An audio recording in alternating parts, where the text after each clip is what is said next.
Welcome to Type C Tech Reviews. Today we're going to be doing a review of the KTC H27T22. And at any point during the video you want to check out this very budget 1440p gaming monitor, there's Amazon links below for the US, UK, Canada, and international links, but let's jump into it. Alright, now this is a 27-inch monitor with a resolution of 2560 by 1440p. Now, this brings the PPI, or pixels per inch, essentially how crisp and clear the image is actually going to appear to your eye, brings it to about 109.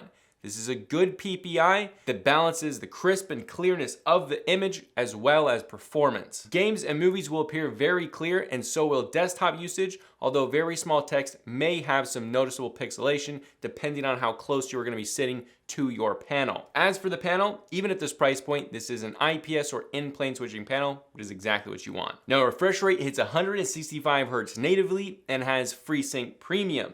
Now, this does claim to have G-Sync, which I believe is just not true. There's nothing that shows that this actually has a G-Sync card inside of this monitor.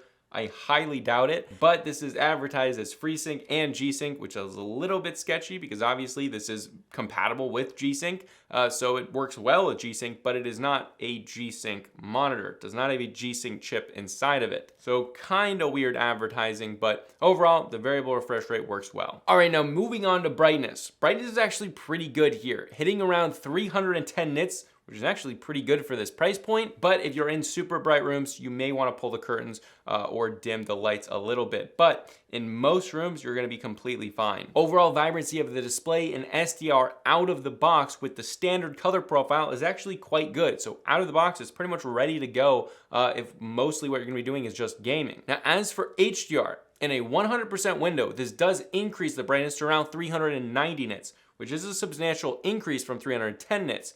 However, HDR is just not good. Image quality really suffers, blowing out a lot of the image in brighter areas and losing quite a lot of detail. Beyond that, it also does an over-sharpening effect, which I was unable to change in the settings, and it is not the sharpness. I did try that, but all it did was just blur the image, essentially. So the HDR is not good. Beyond that, the color gamut is really just not there for HDR. Now, it's totally fine in SDR as we have a great rating for SDR content. However, in HDR, it just lacks across the board. That being said, even though it sounds like I'm dogging on this monitor, I actually think it's a very good monitor. And the HDR, even though it's not the best, is something that you're never going to use. And if you buy this monitor, well, you're just gonna have to look at it from a SDR 1440p gaming, that kind of tunnel vision. If that's what you want, this may be a fantastic pickup for a very good price. So let's move to colors. This covers 99% of the sRGB color gamut. You're not getting HDR color gamut here.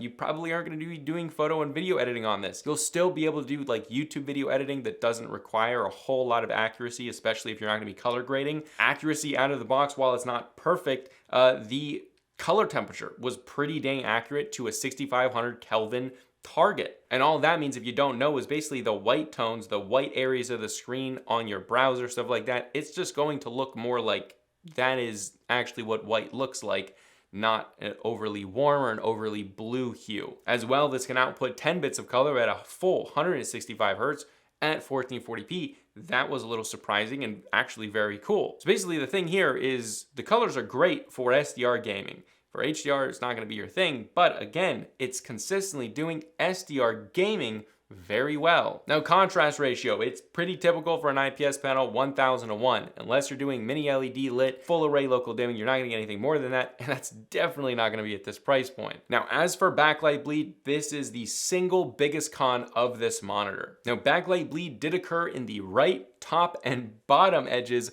of the screen. If you don't know what this is, it's basically the backlight bleeding through the panel, and you can kind of see a glow around it. Now, this is really only noticeable in completely dark images or in black screens. Most of the time during gameplay, I did not notice this at all, which is a good thing. But at the same time, this is a quality control issue. Every single panel will be different. I don't know if I was the 1 out of 100 or 1 out of 5. I've never used monitors from KTC before. This is my first one reviewing them. So it's going to be hard for me to kind of say, well, this may happen or it may not happen. I have no idea. You'll have to weigh the possibility of this happening to your monitor and be ready to send it back, or go, that's not bad enough where that backlight bleed is something where I just cannot get this monitor. If it's for a good price, it may be worth it. However, again, I can't really say much about this. I wish that I could, but I just haven't had enough of KTC's monitors before. All right, moving on to the gaming performance, the most important section of this video, response time, ghosting, and input lag. Now, response time hits a claimed 1 millisecond gray to gray response time, but how does that translate into ghosting? We want real world results. It does incredibly well. I mean, this does like fantastic, as good as any high-end IPS panel out there, whether that's $1,000 LG GQ950, as good as that. It's absolutely crystal clear. I have no idea why in the last year, all of a sudden, basically every company has finally been able to tune ghosting like incredibly well on like all IPS monitors, but now it's just stupid fast. Zero blur. You can't see any even during testing. This is way better than I expected because I did expect, well, this kind of no-name brand, it does really well. I mean, this is as good as the top brands. For Battlefield or COD, games like that, it just does incredibly well. Not that this isn't going to do games like Red Dead or other slower paced games extremely well, because it's a pretty 1440p image. I mean, you can't go wrong with an IPS panel, but the fact that it can do those really fast-paced games, well, quite well, is just surprisingly good. As for input lag, this is also extremely low, as good as name brands like Gigabyte. So this is really where you understand where this monitor kind of falls in line. Is it the best 1440p 27-inch monitor out there? Absolutely not. However, does it have a lot of the same performance as name brand, much more expensive 27-inch 1440p monitors without those bells and whistles, but does one thing perfectly, which is SDR gaming?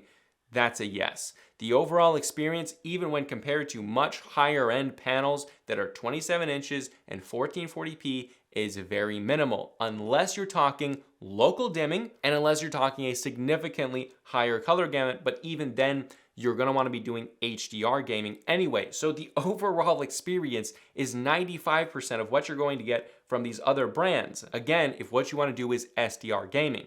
And on top of that, desktop usage is fantastic, as good as any of the other brands. So if this gets really interesting, wait around for the price and value section, because that's really the section that, well, you understand the value of this monitor. It's built into the name. All right, menu system and controls are actually pretty good here. This uses a single joystick for controlling on and off, as well as the menu system on the bottom right-hand side, but still behind on the back side of that monitor. However, this is still good if you have a dual monitor setup, you can still access the menu system. Now the menu system is basically exactly the same as Cooler Master's menu system.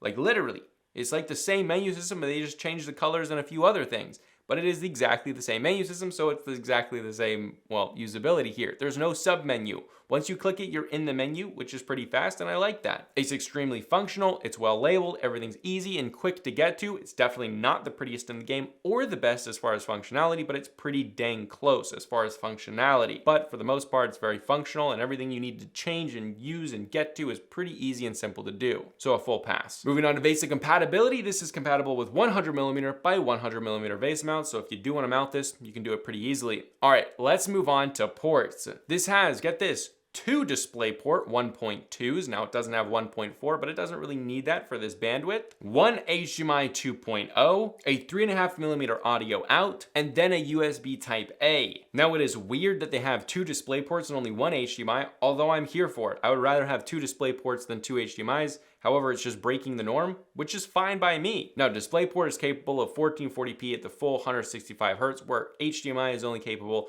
of 144 Hz at full 1440p. Since we're mentioning that, it's also interesting that if you saw, there is no upstream port for that USB, and that's because there is no upstream port for that USB. That is only a powered port. So you can charge your headphones with it, which I did, but there is no data stream there. So it's just a charging port, at least that you have the charging. I mean, come on. Standard build quality is actually good here. It doesn't look incredibly impressive. However, the materials and build quality and the overall fit and finish, well, it's actually very good. The base of the stand is minimal, but it looks clean and good. The materials are on par with Dell, although the overall sculpting of the plastic doesn't have quite the design that Dell and Alienware have. The height adjustable part looks good, it feels good, and it's very well put together. There's no wiggle, which we do see quite often with budget gaming monitors, even from brands like Samsung, or we've seen that from Gigabyte as well. Kind of wobbly stance, doesn't quite have the fit and finish. This also has a pink accent with the cable channel, which does look kind of cool. Adjustability is great here, having height, tilt, rotation, both ways, going fully vertical, very cool, and then quite a lot of swivel. Swivel is actually really, really nice, especially when plugging in ports. This amount of swivel is very good. Now this does have some RGB on the rear of the monitor, although it does literally nothing. You cannot see it even in a completely dark room. It's super, super dim. Basically no reason to even have it. But let's move on to price and value, the most important section of this entire video. Now this comes in at a $300 price point, but as this is not a major brand from LG, Gigabyte, Corsair, Asus, Dell, any of those major brands, a lot of times what we see from brands like Anosin, Scepter, and then now KTC, is we see them consistently have sales on their base prices as a kind of way of marketing of trying to get more sales than these other brands, trying to compete with them. I believe, I have no idea, I have no insider knowledge here, but I believe this will probably be on sale more often than not. So at $300, I would say this is a good value. However, you'll probably be able to find some other 1440p monitors from the major brands that, well, may be a better value, or around that $300 price point. Although if this is on sale or has a coupon attached to it that brings it down to around $250, $260, this is where this becomes really, really good. At a $250, $260 price point, you would be getting fantastic SDR 1440p gaming. That's all you would really be getting, is you would just get that amazing 1440p gaming. But $250 for that experience is really, really good. That's something that we could never even imagine seeing 3 years ago. And now it's like everywhere. I mean, 3 years ago, that experience would have cost you at least $500. In fact, I spent more than that on quite a few 27-inch 1440p monitors that are now worth, well, not quite what they used to be. Now again, the backlight bleed is something that you'll have to check if you get this monitor, and obviously I have no idea how many other monitors will be affected by this. That's just a quality control issue. So overall, should you get this monitor? Well, if you want an insane value for your money and you just want an awesome 1440p SDR gaming experience and don't care about all those other premium features, then absolutely, this is a great pickup. Again, if you want to check it out, there are Amazon links below for the US, UK, Canada, and international links. But this was Type C Tech Reviews, and I'll see you guys in the next video.